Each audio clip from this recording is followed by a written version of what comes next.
सुन रहे सारे भाइयों एवं बहनों को मेरा अभिनंदन। भाई बहन शब्द सुनकर आपको थोड़ा आश्चर्य लगा होगा, लेकिन इसी शब्द से भारत का एक युवा हमारे भारत देश को विश्व मंच पर एक दिन गौरवान्वित किया था।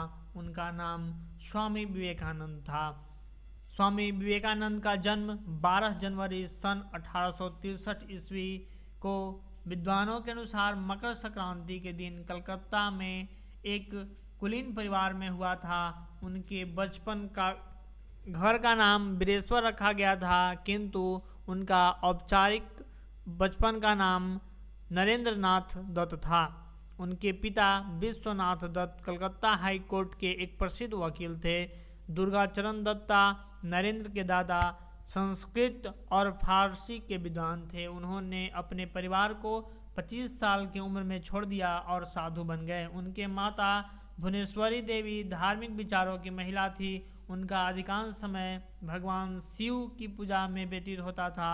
नरेंद्र के माता और पिता धार्मिक, प्रगतिशील, तर्कसंगत रवैये ने उनकी सोच एवं व्यक्तित्व को आकार देने में मदद की। वे बचपन से ही अत्यंत कुशाग्र बुद्धि के थे, साथ ही नटखट भी थे। अपने साथियों के साथ वे खूब शरारत करते थे और मौका मिलने पर अध्यापकों के साथ भी शरारत करने से नहीं चूकते थे। उनके घर में नियम पूर्वक रोज पूजा पाठ होता था। वे पुराण, महाभारत आदि कथा सुनने में बहुत शौक रखते थे। कथावाचक बराबर इनके घर आते थे। नियमित रूप से भजन कीर्तन भी किया करते थे। परिवार के धार्मिक एवं आध्यात्मिक वातावरण के प्रभाव में बालक नरेंद्र के मन में बचपन से ही धर्म एवं अध्यात्म के संस्कार गहरे होते गए। माता पिता के संस्कारों एवं धार्मिक वातावरण के कारण बालक के मन में बचपन से ही ईश्वर को जानने और उसे प्राप्त करने की लालसा दिखाई देने लगी। ईश्वर के बारे में जानने के लिए इतनी उत्सुक थे कि कभी कभी ऐसे प्रश्न पूछ बैठते थे कि इनके माता पिता और कथावाचक पंडित भी सुनकर चक्कर में पड़ जाते थे। जब वे 8 साल के हुए तो इनका एडमिशन ईश्वर चंद्र विद्यासागर मेट्रोपॉलिटन संस्थान में कराया गया, जहां वे स्कूल गए। 1877 में उनका परिवार रायपुर चला गया।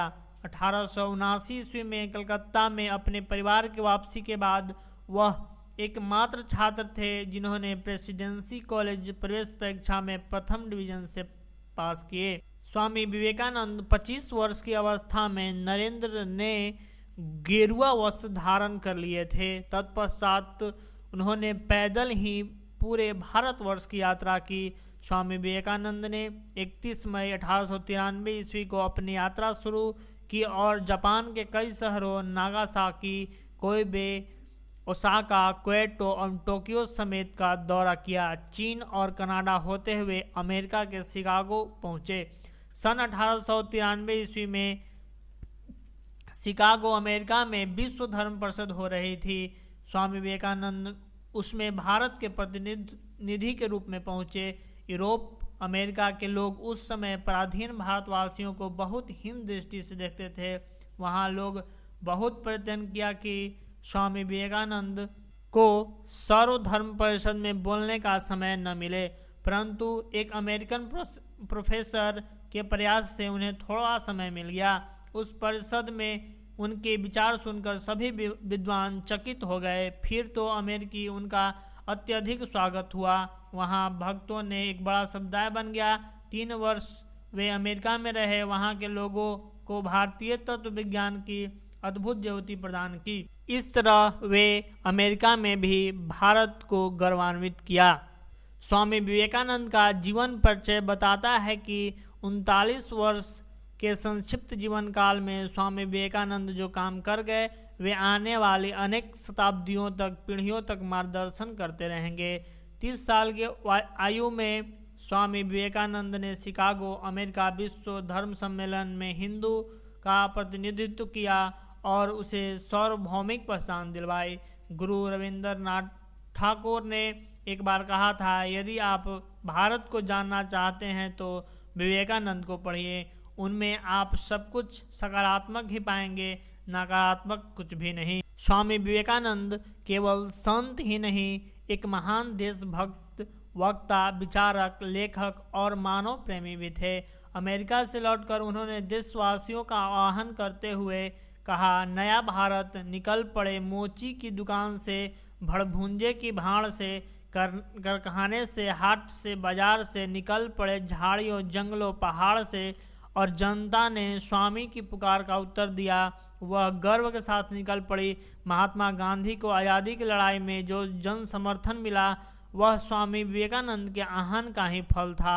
इस प्रकार भारतीय स्वतंत्रता संग्राम के भी एक प्रमुख प्रेरणा के स्रोत बने। विवेकानंद के बारे में जितना भी कहा जाए वो कम है। ऑडियो काफ़ी लंबा हो गया है। यदि ऑडियो में आप पहली बार सुन रहे हैं तो प्लीज़ ऑडियो को लाइक, सब्सक्राइब एवं फॉलो जरूर करें। विवेकानंद ओजस्वी और सागरभेद व्याख्यानों की प्रसिद्ध विश्व भर में हैं। जीवन के अंतिम दिन उन्होंने शुक्ल यजुर्वेद की व्याख्या की और कहा, एक और विवेकानंद चाहिए ये समझने के लिए कि इस विवेकानंद ने अब तक क्या किया। उनके शिष्यों के अनुसार जीवन के अंतिम दिन 4 जुलाई 1902 को भी उन्होंने अपने ध्यान करने की दिनचर्या को नहीं बदला और प्रातः 2-3 घंटे ध्यान किया और ध्यान अवस्था में ही अपने ब्रह्मरंध्र को भेद कर महासमाधि ले ली। बेलूर की गंगा तट पर चंदन की चिता पर उनकी अंत्योष्टि की गई। इसी गंगा तट पर दूसरी ओर उनके गुरु रामकृष्ण परमहंस का 16 वर्ष पूर्व अंतिम संस्कार हुआ था। उनके शिष्यों और अनुयायियों ने उनकी स्मृति में वहाँ एक मंदिर बनवाया और समुच्चे विश्व में विवेकानंद तथा उनके गुरु रामकृष्ण के संदेशों के प्रचार के लिए 130 से अधिक केंद्रों की स्थापना की। अब हम स्वामी विवेकानंद के कुछ अनमोल वचन के बारे में चर्चा करेंगे। उनका एक अनमोल वचन जो बहुत ही काफ़ी फेमस है, उठो जागो और तब तक नहीं रुको जब तक लक्ष्य प्राप्त न हो जाए। ऐसी बहुत ही अनमोल वचन उनके हैं। एक और है, एक समय में एक काम करो और ऐसा करते समय अपनी पूरी आत्मा उसमें डाल दो, बाकी सब कुछ भूल जाओ। एक और, पहले हर अच्छी बात का मजाक बनता है, फिर विरोध होता है और फिर उसे स्वीकार कर लिया जाता है। कोई भी काम यदि आप शुरू करते हैं तो उसका पहले मजाक बनाया जाता है, फिर उसका विरोध होता है और उसे बाद में फिर उसे स्वीकार कर लिया जाता है। चंद पंक्तियों के साथ मैं इस ऑडियो को समाप्त करता हूँ। धन्यवाद।